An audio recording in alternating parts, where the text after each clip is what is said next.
C'est QFD, ce qu'il fallait décrypter. C'est la deuxième partie de l'émission. Bienvenue si vous nous rejoignez. Toujours avec Véronique Reitzhult, Régis Lefebvre qui vient de reposer son téléphone, Céline Braque et Bruno Jeudi. Et vous pouvez réagir sur le hashtag CQFD iTélé. Allez, tout de suite, la question de la semaine. La question de la semaine, quel avenir pour les socialistes? Bruno, comme chez les Républicains, il y a du mouvement au PS, phosphore pour trouver le trou de souris qui les amènera jusqu'à la victoire en 2017. Ça phosphore, oui Florent. La gauche a perdu, mais ses chefs ont décelé quelques éléments qui permettrait d'entrevoir une possibilité de victoire ou du moins de qualification au deuxième tour en 2017. Et François Hollande y verrait même peut-être son trou de souris pour reprendre la formule qui fait Flores. Alors grosso modo, les régionales ont montré deux stratégies pour la gauche. La gauche, Le Drian, pour faire simple, c'est la gauche très centriste, très modérée, avec des UDI sur la liste, des écolos raisonnables. Pas les amis de Mélenchon, ni les amis de Cécile Duflot. Cette gauche-là, elle gagne. Elle gagne même assez largement. Ça reste la Bretagne, qui est une région particulière, mais ça gagne. Et puis vous avez la gauche qui perd, en gros la gauche Barthelone, vous savez, c'est la gauche plurielle, avec les amis de Mélenchon, les amis de Duflot, vous ajoutez Clémentine Autain, Coquerel et d'autres, et ça perd. Du coup, la question se pose entre ces deux gauches-là. Est-ce qu'il n'y a pas une solution, trouver un modus vivendi pour les réunir? Alors Jean-Christophe Cambadélis, inventeur de la gauche plurielle, champion du monde des mécanos politiques, il a intervenu cette semaine et il nous a inventé l'Alliance populaire. Alors je crois que ça fait 5 ou 6 fois qu'il nous en parle, mais on l'écoute encore. Pour le Parti socialiste, ce sera la nécessité de lancer, dans les semaines qui viennent, un appel avec les citoyens, le mouvement associatif, et s'il le désire, un certain nombre de responsables du mouvement syndical, pour créer une grande alliance populaire. Voilà, c'est dit avec beaucoup d'entrain en plus. Enthousiasme Débordant. On ne pas qu'il chante l'international en même temps. Si j'ai bien compris vos explications, l'Alliance populaire, on est dans le cas de la gauche qui perd. C'est-à-dire que oui, c'est un peu le modèle gauche plurielle, revu et corrigé, rebaptisé. Le problème, c'est que dans le même temps, lui, Manuel Valls, il s'est accroché au modèle de la gauche qui gagne et il a tweeté presque en même temps que Jean-Christophe Cambadélis. On va voir apparaître son tweet à l'écran. Vous voyez, un pacte républicain pour l'emploi, tous rassemblés pour en finir avec le chômage. OK avec Jean-Pierre Raffarin. Donc vous voyez, on est bien loin des Clémentine Autain, des Cécile Duflot. Et là, c'est une autre gauche qui apparaît, une gauche très centriste qui pourrait aller du centre-gauche au centre droit. Donc je résume, François Hollande a le choix entre deux routes. Eh bien, peut-être qu'il va même en trouver une troisième, on verra. L'opposition et le gouvernement qui seraient rassemblés pour en finir notamment avec le chômage. Pour l'instant, ça reste un tweet. Est-ce qu'on ira plus loin? C'est toute la question, Céline. Est-ce que les Français y croient? Oui, parce que vous vous souvenez que la semaine dernière, on avait posé la question aux Français pour savoir s'ils souhaitaient une alliance qui irait de la droite à la gauche. Et les Français nous avaient dit, et plus des 2 tiers, oui, qu'ils avaient envie d'une telle alliance, qu'ils pensaient que ça valait le coup de pouvoir faire des compromis pour trouver des solutions, notamment sur le sujet emploi. Et la nouveauté de cette semaine, c'est qu'on leur demande s'ils pensent que c'est possible. Et oui, les Français croient que c'est possible. C'est-à-dire qu'ils sont 53% à dire les politiques, l'opposition et le gouvernement sont capables de travailler ensemble. 46%, ils n'arriveront pas à s'entendre. Alors, je peux vous dire que ça peut être étonnant parce que généralement, le jugement sur la classe politique est particulièrement sévère, que les Français puissent être optimistes sur une entente de l'opposition et du gouvernement, c'est quelque chose qui peut être assez étonnant. C'est partagé très très majoritairement par tous les sympathisants de gauche, à 72%, beaucoup au centre, assez logiquement, 79%. Alors, c'est minoritaire en revanche auprès des sympathisants, les républicains, mais qui, eux, sont favorables à l'idée de cette alliance, seulement ils n'y croient pas vraiment. Les seuls finalement à être à la fois à considérer qu'ils ne sont pas d'accord et qu'en plus ils pensent que c'est complètement impossible, ce sont les sympathisants du Front National. Donc on verra finalement qui a raison entre les sympathisants du Front National et le reste des Français. C'était plutôt inattendu, en tout cas cette sortie de Jean-Pierre Raffarin qui tend la main au gouvernement. Ça a donné lieu à quel type de commentaires, Véronique ? Eh bien, écoutez, pour savoir ce que ça donnait comme commentaire, on a regardé les mots associés à Jean-Pierre Raffarin. Et honnêtement, comme vous le voyez, il est surtout associé à NKM, à François Fillon, au mouvement au sein des Républicains, mais on ne parle pas du Il n'y a pas marqué pacte. traître. Non, en fait, on n'en parle pas tellement. C'est pas tellement un sujet qui a mobilisé les uns et les autres. Lorsqu'on en reparle, c'est généralement jugé comme peu crédible. Mais là encore, c'est une écume un peu différente des sondages d'opinion. Mais globalement, les commentaires étaient peu crédibles. Par exemple, Dira Difo qui dit Jean-Pierre Raffarin propose un plan républicain pour l'emploi et un sursaut économique républicain. C'est quoi le nom de son parti déjà? Donc en fait, globalement, c'est plutôt un sujet. Et en fait, c'est plutôt un sujet sur l'alliance. C'est pas tant sa phrase en soi, et c'est l'alliance pour les présidentielles. Et en fait, c'est un décryptage que les gens commencent à avoir pour se demander finalement, est-ce qu'on n'est pas dans une logique d'une candidature unique? Est-ce que c'est pas une candidature unique qui permettrait que le Front National ne soit pas au deuxième tour? Comme Patrick Pacons qui dit ambiance présidentielle France 2007, un candidat unique républicain et socialiste serait efficace pour barrer la route au Front National, selon moi. Voilà, donc globalement, on parle pas tant de cette histoire que de candidature unique, de la gauche et plutôt de François Hollande, de la droite, là, il se pose la question, et voire même d'une candidature unique tout court dès le premier tour, une espèce de rêve. Avec deux candidats mathématiquement. Oui, c'est Forcément. Alors François Hollande, justement, on a parlé de Jean-Christophe Cambadélis, on a parlé de Manuel Valls dans cette stratégie à gauche. Qu'est-ce qu'il cherche dans tout ça, François Hollande, Régis? Ce qu'il cherche, je ne sais pas, mais je crois avoir trouvé ce qui l'inspire. Et je vous propose qu'on redécouvre qui l'inspire et à quelle période. Je vous laisse d'abord découvrir. Comme l'objet essentiel de ma candidature, c'est de pouvoir unir, dans des limites que j'ai définies, unir autour des valeurs de la démocratie dont les principales sont, je l'ai dit dimanche soir, l'égalité des chances, la justice sociale, le refus des inégalités, le refus des exclusions, bref, le respect des autres. Pour de grandes constructions, et je situe l'Europe au premier plan, eh bien, on n'unira pas les Français dans l'injustice. Alors pour ceux qui s'en souviennent, c'est la conclusion de son débat en 88 dans l'entre-deux tours avec Jacques Chirac. Et le maître mot de cette campagne, c'était la France unie. Je propose qu'on écoute maintenant l'élève, parce qu'on est vraiment dans l'élève, François Hollande, qui, grosse ficelle, je vous le concède, va cette semaine au mouvement de la fraternisation, comme par hasard dans le Nord-Pas-de-Calais, et comme par hasard, pour saluer Xavier Bertrand, on écoute maintenant François Hollande. La France est partagée entre des sensibilités différentes. Elles sont nécessaires, indispensables même à la démocratie, dès lors qu'elles sont respectueuses des valeurs de la République.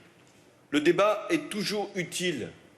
Il est même inhérent à la République. Et rien ne serait pire que de vouloir l'éteindre, de peur qu'il ne s'embrase. Mais face aux épreuves, comme devant les défis, notre pays a besoin de concorde.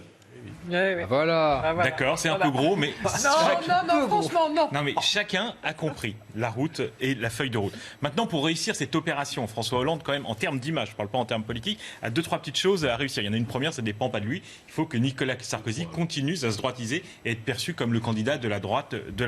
Ça, c'est la première chose. Ensuite, il faut quand même qu'il réussisse à faire oublier deux choses qui sont en termes d'image, des choses qui sont en perception au fond du cerveau de chacun et vis-à-vis de l'électorat modéré qui vit. C'est sa bonne idée, visiblement, pour gagner la présidentielle, mais qui a laissé quelques traces de l'augmentation des impôts à 75% pour ceux qui gagnaient plus de 1 million d'euros par an. La seconde, c'est lié à cela, et je propose qu'on redécouvre à quoi c'est lié.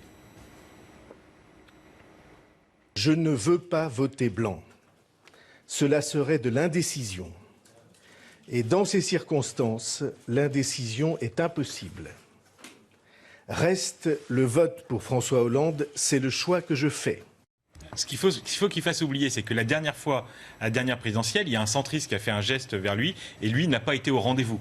Donc je pense que l'électorat centriste, en termes de perception, est un peu refroidi par François Hollande. Et donc il a un sacré boulot de signes à envoyer et c'est pour ça que les grosses ficelles sont ô combien nécessaires dans les mois qui viennent. Donc il a encore des cols à passer, François Hollande. On est d'accord, Bruno, jusqu'ici, en tout cas, il n'y a que lui à gauche pour 2017.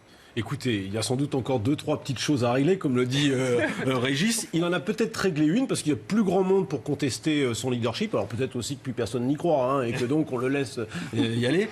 Toujours est-il que la primaire, c'est une idée qui a disparu.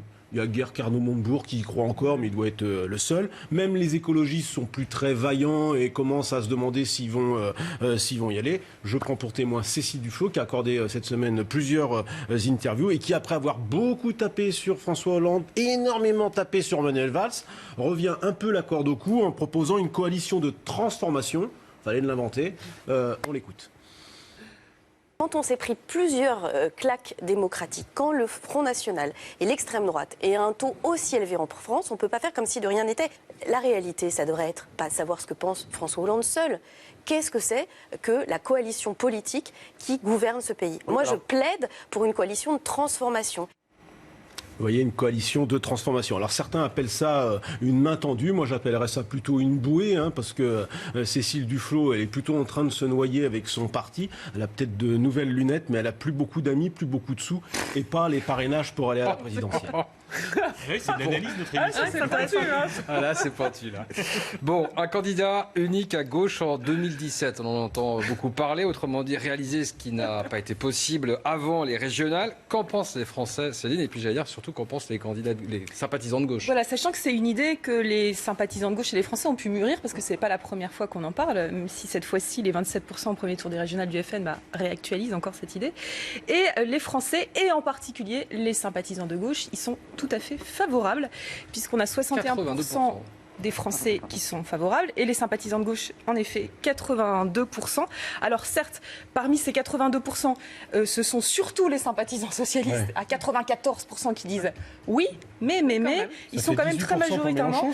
Voilà, c'est quand même 68% chez tous les sympathisants de gauche, hors Parti socialiste, alors qu'a priori leur candidat ne sera pas présent. Donc il y a un vrai engouement populaire pour cette idée-là, oui.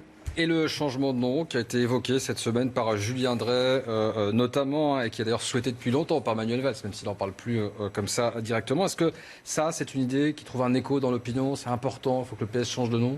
Eh bien ça, non. C'est-à-dire que cette idée qui est en effet dans la continuité, c'est-à-dire dans le lancement, on pourrait réunir un peu plus autour d'un nouveau nom, non. On a en l'occurrence 62% des Français qui sont opposés à l'idée de changer le nom du Parti socialiste, qui est finalement un vieux nom, qui a presque un demi-siècle et qui est ancré aussi dans le patrimoine. Ça fait pas du tout ça, parce que déjà à droite, on n'est pas de changement de nom aussi. Ouais, voilà, mais à droite, mais il y avait moins de problèmes pour les Républicains, parce que comme ça change souvent de nom, c'est quand même plus habituel. Chez les socialistes et chez tous les sympathisants de gauche, on n'a pas envie de ce changement de nom. On n'a pas envie non plus de ce changement de nom quand on regarde les réponses des sympathisants de droite. Mais peut-être que eux, ça les arrange au fond que le Parti socialiste reste le Parti socialiste. Oula. Bien compliqué. Tout de suite, dans la peau, il y a que Claude Barthelone. Je suis d'accord en plus. Dans la peau de Claude Barthelone. Bonjour à tous, je suis donc Claude Barthelone et comme vous le savez, j'ai été reconduit à mon poste de président de l'Assemblée nationale par acclamation des députés socialistes. Acclamé par mon camp malgré ma cuisante défaite face à Valérie Pécresse. Alors la droite m'attend au tournant, ça va faire mal. Comment éviter les pots de banane? Comment reprendre le perchoir sans recevoir des kilos de tomates? On y va, vous allez me conseiller tous les quatre. Qu'est-ce que vous me conseillez, Céline? Eh bien, je vous conseillerais de ne pas revenir. Comme ça, vous éviterez vraiment les tomates. Parce que je pense qu'on ne peut pas, à un moment justement où on parle d'union de la gauche et de la droite, avoir un président de l'Assemblée nationale qui soit aussi peu consensuel, qui représente à ce point la gauche agressive, puisqu'il l'a été franchement, très clairement, au cours de cette campagne contre Valérie Pécresse. Donc je pense qu'il ferait bien aussi de renoncer à ce mandat-là. Bon, d'accord, je suis Claude Barthelone. Qu'est-ce que vous me conseillez, Régis? Moi, je conseille la même chose. Et je conseille de rendre service à la politique et à son camp, et donc de démissionner de cette fonction de président de l'Assemblée. Ce sera un geste symbolique. Ce sera un geste symbolique d'un lieutenant. Et comme maintenant, la seule question qui compte, c'est la présidentielle, ce serait ô combien symbolique que le deuxième personnage ou troisième personnage de l'État, socialiste, montre qu'il est prêt, lui aussi, à faire de la politique autrement. Ça servirait Hollande. Je renonce au perchoir. Donc, je suis Claude Barthelone. Question stratégie web, réseaux sociaux. Qu'est-ce que vous me conseillez, Véronique? Déjà, je Je dirais que renonce vous au avez- web. Je renonce au web, voilà. Je dirais que vous avez quand même un petit problème, parce que cette histoire de race blanche fait que, vous savez, quand vous cherchez sur Google, vous avez des propositions spontanées, et c'est ce qui ressort tout de suite. Donc vous allez avoir du mal à le faire ressortir. C'est une proposition spontanée du moteur de recherche. C'est un peu compliqué. Donc déjà, votre nom sur le web, voilà, il est associé à un événement qui est compliqué. Donc bon. Le deuxième point, c'est qu'il y avait quand même beaucoup de Bartholone d'émissions cette semaine qui montaient. C'est un hashtag qui marchait plutôt bien. Et par contre, le avec Bartho, bon, certes, c'était un hashtag fait pour la campagne, mais on aurait pu imaginer qu'il ressorte là, pas tellement utilisé. Donc globalement, on va dire que sur le web, c'est un peu compliqué. Vous n'avez pas trop d'alliés. Donc peut-être faire... je ne sais pas s'il faut ne pas vous représenter, mais en tout cas, si vous avez l'intention de revenir, changer un peu les choses, parler, expliquer, essayer d'être plus transparent. Et puis, allez-y doucement, parce que ça va prendre du temps pour effacer tout ça, quoi. Ouh, ça s'annonce pas très bien. Bruno. Dans la peau de Bruno, Claude Bartholone.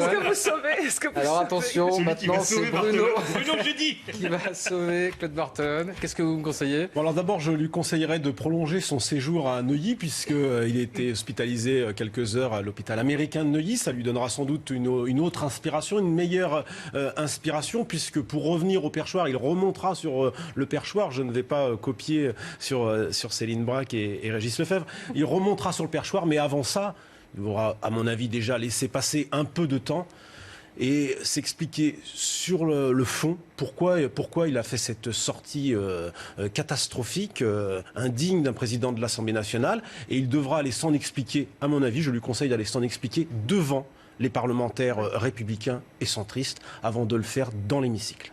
Voilà, merci beaucoup pour vos conseils. Je vais réfléchir à tout ça pendant les vacances. Tout de suite, les winners et les losers. Et on va commencer par Bruno, justement. Alors, vous n'avez pas un, mais deux losers cette semaine? Oui, j'ai deux losers. En fait, c'est la droite et la gauche corse.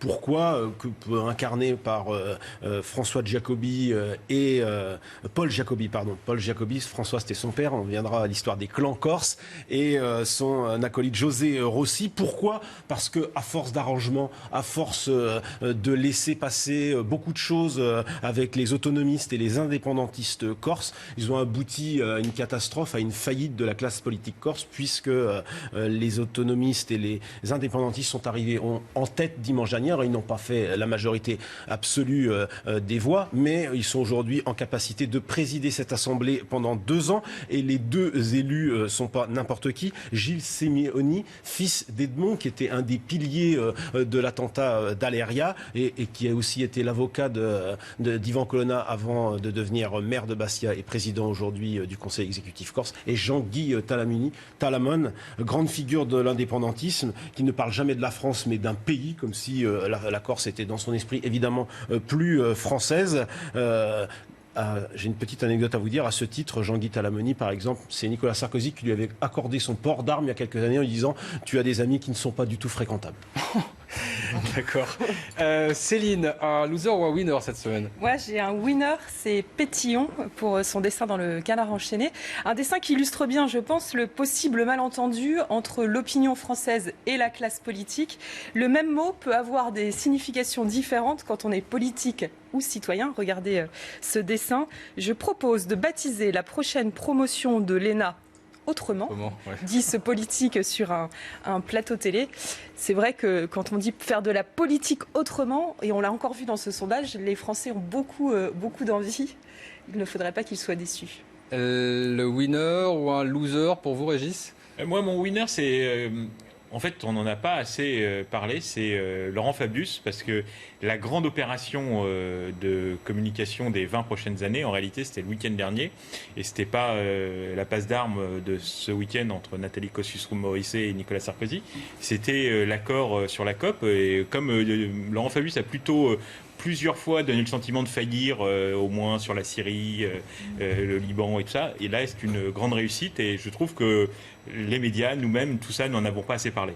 On en a quand même beaucoup parlé. Hein. Moi, j'y étais, on en a beaucoup parlé. Trop. Peut-être un peu trop avant, mais pas après. Véronique. Bien, écoutez, moi j'ai retenu cette semaine la campagne de lancement de Star Wars qui a généré plus de 2 millions de tweets en 30 jours, plus de 500 000 dans les 24 heures qui ont précédé la sortie.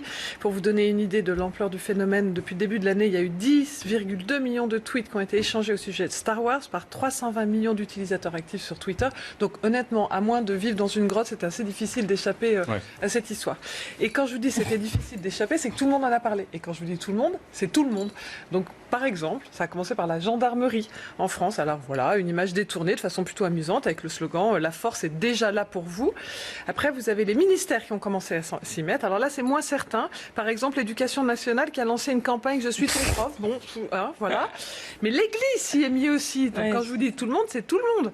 Voilà, hop, la force n'est pas n'importe laquelle, celle de l'Esprit Saint. Donc là, c'est l'Évangile selon Saint Luc. Voilà, l'Église de Lyon. L'Église de Lyon. Et puis, vous avez aussi le maire de Lyon, puisque Lyon, visiblement, était touché par Star Wars. Donc, je suis ton maire pour Gérard Collomb. Et puis évidemment, le fameux Bruno Le Maire qui « Ah, je suis ton maire, je suis le maire ». Voilà, je sais, c'est lourd comme mal. Le côté clair. Franchement, de tout ce qu'on pouvait trouver cette semaine sur le web, c'est tellement lourd. Et trop, c'est trop. Trop, c'est trop. Allez, merci beaucoup à tous les quatre. Merci à Emmanuel Fleury pour l'édition, à toute l'équipe en régie. Merci à tous de nous avoir suivis. À la semaine prochaine pour un CQFD spécial. Fin d'année, on vous prépare une émission aux petits oignons. Ciao à tous.